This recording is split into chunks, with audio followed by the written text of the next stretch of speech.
आप एक मंदिर तोड़ोगे, हम 10 मंदिर बनाएंगे।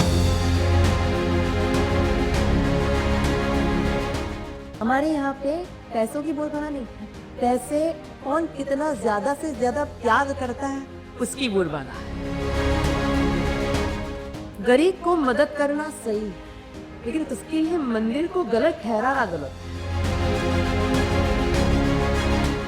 हमारे इसमें इंटरनली बहुत कॉन्फ्लिक्ट्स है। इंसान जहाँ पे रहेगा ना, वहाँ पे कन्फ्लिक्शन तो रहने ही वाला है। हिंदुस्तान को लगा था कि भाई ये सेपरेट हो जाएगा तो सब शांति हो जाएगी। ये शांति है, हमारे गुप्त से निकलना चाहिए। जैनम जयते अब कोई कम नहीं।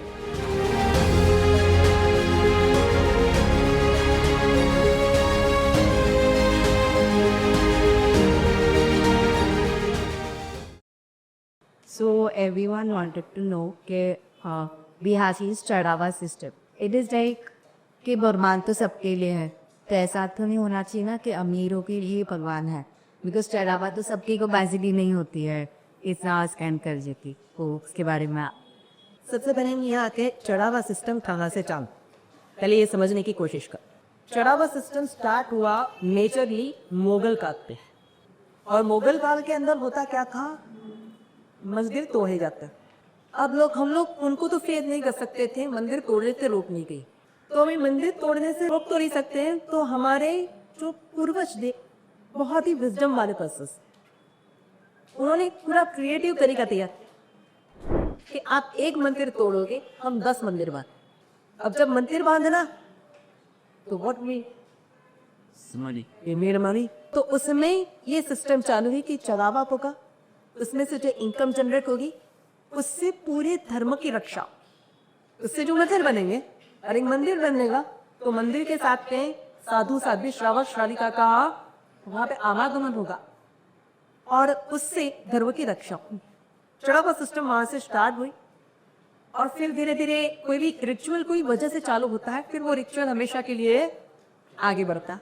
अब आज के लिए थोड़ी सी मैं बात करता हूँ कि आज की शिविर आप लोगों को पूरी लैविश फैसिलिटी दी जा रही।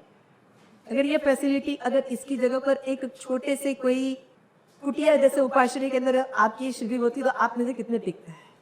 आपको एसी ना मिलता, आपको लेटेस्ट फैसिलिटीज ना मिलती, आपको खाना ना मिलता, अच्छी वैसे रोटी सब्जी होती तो कितने बचन।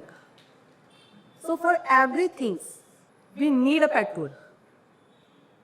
सो यहाँ पे ऐसा नहीं है कि सिर्फ पैसों की बोलबाला है। अब दूसरे तरीके से बात करें तो हमारे यहाँ पे पैसों की बोलबाला नहीं है, पैसे कौन कितना ज्यादा से ज्यादा त्याग करता है उसकी बोलबाला है। बल्कि आपके पास में हजारों करोड़ हो तो आपको कोई ऊपर नहीं बिठाए, आपने उसमें से कितना त्याग किया उसको रिस्पेक्ट किया। हाँ, थोड़ी सी सिस्टम में डिस्टर्बेंस आया हुआ है। सिस्टम ऐसी होनी चाहिए कि मनी भी कलेक्ट हो और साथ में छोटे से छोटे पर्सन को भी लाभ, इस तरीके की सिस्टम कहीं पे बननी चाहिए। हमारे आचार्य भगवंतों के बीच में बहुत इसके लिए चर्चा भी हो रही है, and we pray to God कि जल्दी से जल्दी ऐसे सिस्टम क्रिएट हो कि धर्म भी आगे चले और हर बंदे को लाभ मिले, ऐसे सिस्टम आसी।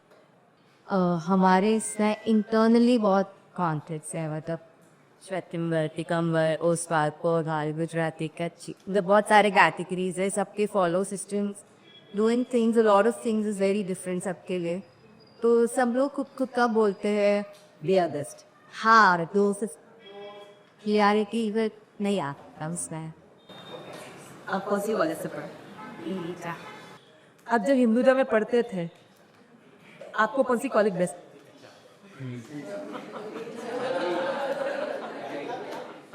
एक्चुअली हमारी हर सिस्टम में कहीं ना कहीं पे कन्फ्लिक्ट है, और इंसान जहाँ पे रहेगा ना वहाँ पे कन्फ्लिक्शन तो रहने ही वाला। उसको एक मुद्दा चाहिए झगड़ दे। जिस संघ में गुजराती मारवाड़ी रहते, मैं इससे थोड़ा सा एग्जाम्पल गया हूँ, जिस संघ में गुजराती मारवाड़ी रहते हैं ना उससे झगड़ा होता है गुजराती, मारवाड़ी होते मारवाड़, और जैसे ही गुजराती मारवाड़ी संघ सेपरेट होते हैं मारवाड़ी संघ बन जाता है। अगर इसे हम लोग कंट्री के हिसाब से देखना चाहते तो हिंदुस्तान और इसका पाकिस्तान, हिंदुस्तान को लगा था कि भाई ये सेपरेट हो जाएगा तो सब शांति हो जाए, ये शांति आए। तो हमें कॉन्फ्लिक्ट प्रॉब्लम नहीं, प्रॉब्लम हमें जिस तरीके से ट्रेनिंग दी जाती है उसका प्रॉब्लम। मैं हमेशा एक बात ऐसा सोचता हुआ बहुत बार कहता, respect to everybody and follow your rituals, कोई प्रॉब्लम नहीं है।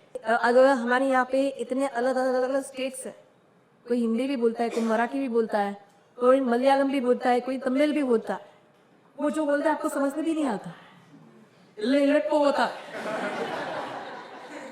लेकिन फिर भी जब भारत माता की बात आती है तो अपन साथ में मिलकर क्या बोलते हैं, भारत माता की। उसी तरीके से हम भले अलग अलग रिचुअल्स को फॉलो करते हो, एक तिथि, दो तिथि, तीन तुई, चार तुई, श्वेतांबर, दिगंबर, फानकवासी, देरापंथी, मारवाड़ी, गुजराती, पशुवाल, कोरवाल, चोरम, 48 पिट्टी, 99 मट्टी, व्हाटएवर। लेकिन एक बात है, जब भगवान आवे की बात आए, हमारे गुप्त से निकलना चाहिए, जैनम जयते साथ, हमें कोई कम्प्लेन नहीं। थर्ड क्वेश्चन, हमारा रिलीजन बहुत ज़्यादा रिचुअल बेस्ड है, ये करना चाहिए, ऐसे करना चाहिए, वैसे करना चाहिए। ज़्यादा तो ये चीज़ प्रिफर नहीं कर, most of people do and हम फॉलो कर लें। कुछ पीपल नहीं करते हैं, वो लोग को ऐसे लगता है कि जैसे अभी मंदिर में पैसे ला गया जो भी है पूरे, तो उससे बेटर भी मैंने किसी गरीब को खाना खिला दे, तो वो चीज़ उनको ज़्यादा प्रेफरेबल लगते हैं। तो समझो मंदिर नहीं जाए वो इंसान, धर्म कुछ भी ना करे और सिर्फ ये सारी चीज़ें करे, तो कुछ का एक ही चीज का तो सिंपल आपका आंसर क्वेश्चन समझ गया। गरीब को मदद करना सही है, लेकिन उसके लिए मंदिर को गलत ठहराना गलत है। बहुत बार ऐसा क्वेश्चन आता है कि मंदिरों में इतने पैसे क्यों खर्चे जाते हैं। जब भी होता है तो मेरा एक पॉइंट हमेशा रहता है, पॉइंट आउट से मंदिर को क्यों किया जाता है, आप लोग की शादी को और पार्टी को क्यों नहीं किया जाता। 10 प्रतिष्ठा इकट्ठी करो और एक पार्टी इकट्ठी करो। शादी के अंदर शादी करनी है, 7 फेरे रहने हैं, इसमें संगीत, और अब तो चला है cocktail parties. Why give me everything? This is not nonsense. तो सिंपली कोई इंसान, मैं भी बहुत सारी मानव सेवा में बिलीव करता हूँ। मेरे अगर 4 वर्ष मंदिर के होते तो 5 वक्त मानव सेवा। बट मैं ये नहीं बोलता हूँ कि मानव सेवा सही है मतलब मंदिर दर, मानव सेवा भी सही है और मंदिर उससे भी सही। सो जब आप हर चीज को बैलेंस करके चलो, थोड़ा मीठा भी खाओ, थोड़ा तीखा भी खाओ, सब्जी भी खाओ, रोटी भी खाओ, तो खाना पीना होगा। सिर्फ रोटी खाओगे और सब्जी को साइड पे कर दोगे तो टेस्ट नहीं आए। तो अच्छा खाना खाओ और पूरा खाना खाओ।